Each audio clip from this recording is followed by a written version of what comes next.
Olá, esse é o Review Quadriláteros. Eu vou falar aqui sobre um material que me agradou, um material novo que me agradou, e isso às vezes tem sido bem surpreendente nos tempos para cá, mas se vocês me permitem, eu vou fazer uma pequena contextualização para indicar por que esse material realmente me agradou. Na verdade, os quadrinhos até então, antes da reformulação feita por Lee, por Kirby, por Ditko, lá pela década de 60, com o início da Marvel, eles eram muito pasteurizados. A gente comenta muito isso no vídeo sobre as histórias em quadrinhos, a gente comenta sobre isso também no vídeo sobre Stan Lee, se vocês quiserem dar uma olhadinha, tá aqui no arquivo do canal, então eu não vou estar me estendendo nessa explicação, mas apenas para contextualizar, o que ocorreu foi o seguinte: os super-heróis entravam em ação, cuidavam daquele problema imediato e nada havia de consequência, seja na vida deles, seja na cidade, seja no dia a dia, nada gerava nenhum problema ou nenhuma consequência das ações deles. Lee começou a trabalhar isso e começou a dar aquela maquiagem de vamos fazer um quadrinho diferente, um quadrinho real, né? Então ele tinha, a cidade sofria as consequências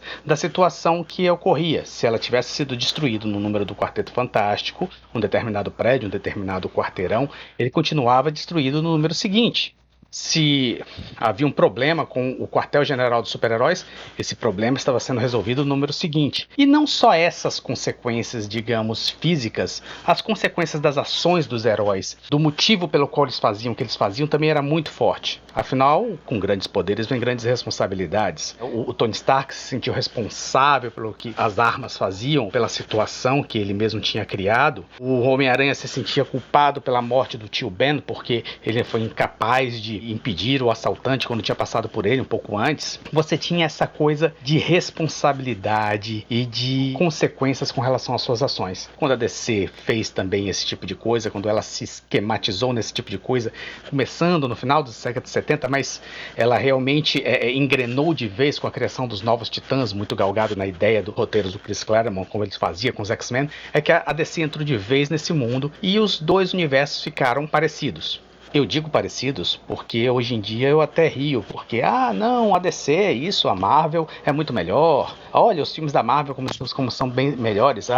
Mas a Liga da Justiça do Snyder mostrou que o filme da Marvel é tão ruim, porque os personagens da Marvel são ruins, porque isso. Esse bairrismo com essa questão de minha editora é melhor que a sua, ou o que eu prefiro é melhor que seu, vamos dizer, eu rio muito com essa situação, eu acho ela divertida, porque na verdade, pessoalmente, eu sempre gostei de uma boa história em quadrinhos, de preferência de super-heróis, que sempre foi um tema que me fascinou, de ficção científica também, e bem escrita. Eu leio coisas da Marvel, eu leio coisas da DC. Antigamente eu colecionava tudo, hoje em dia eu sou mais um pouco, digamos, criterioso no que eu estou comprando, não só porque o material novo nem sempre tem me agradado, como fazer uma coleção, manter uma coleção de tudo hoje em dia é praticamente economicamente impossível.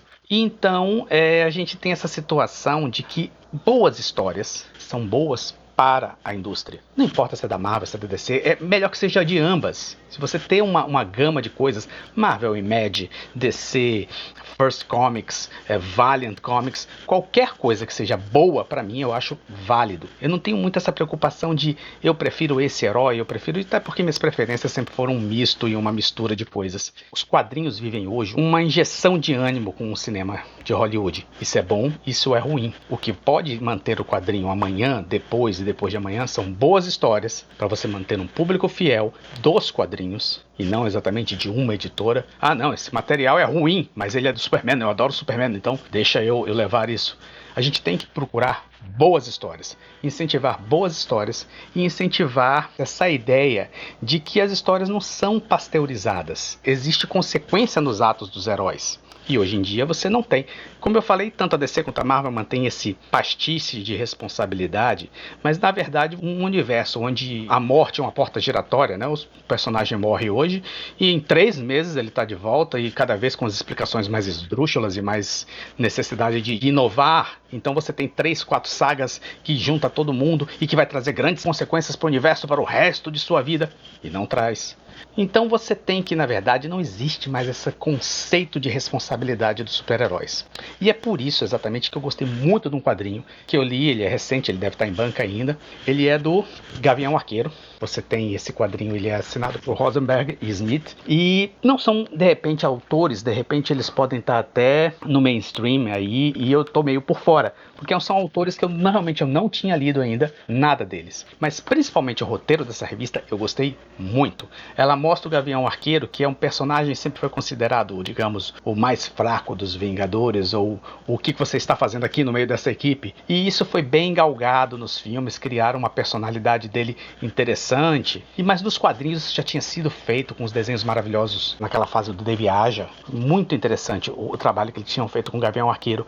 E eu peguei essa edição meio, Gavião Arqueiro, eu curto, é uma coisa mais street, né, tipo herói de rua, que eu tenho mais curtido esse material ultimamente, então deixa eu dar uma olhadinha nisso aqui. E eu fui muito surpreendido, claro, gosto é uma questão pessoal. Claro, você pode discordar de mim, do que seria do azul se todos gostassem do amarelo. Você tem toda essa coisa da situação daquilo que te agrada. E esse quadrinho realmente me agradou. E ele trata exatamente das ações do Gavião Arqueiro, em cima de uma situação de que uma das personas dele, né, o Ronin, que tinha sido uma identidade que ele tinha usado durante um tempo, retorna, como ele age e as consequências que isso traz para ele. Falar mais do que isso estaria dando spoiler, mas é uma edição que eu achei bem desenhada, em cima de um estilo de um desenho bem fluido. Existem vários personagens aqui aparecendo, você tem o Demolidor, você tem o Falcão, você tem o Soldado Invernal, você tem o Homem-Aranha, você tem o Capitão América, você tem vários personagens fazendo uma participação, e exatamente a história ela trata daquilo que você faz e das consequências que trazem aquilo que você faz. E isso eu achei muito interessante, foi uma coisa que eu não vejo há algum tempo no quadrinho, seja Marvel, seja DC, atual. E eu achei muito legal. Eu me senti assim, de novo, sei lá, um moleque lendo um material da época do Stan Lee, né? Claro, com todas as devidas proporções. O Stan Lee com Kirby, com Ditko. Eu fiquei muito, muito surpreendido, até porque eu não esperava muita coisa do quadrinho mesmo, então eu achei ótimo essa surpresa. Se você tiver oportunidade, dê uma olhadinha, ele vale a pena. Então, se você gostou desse review, por favor, nos acompanhe, dê um like. Até a próxima.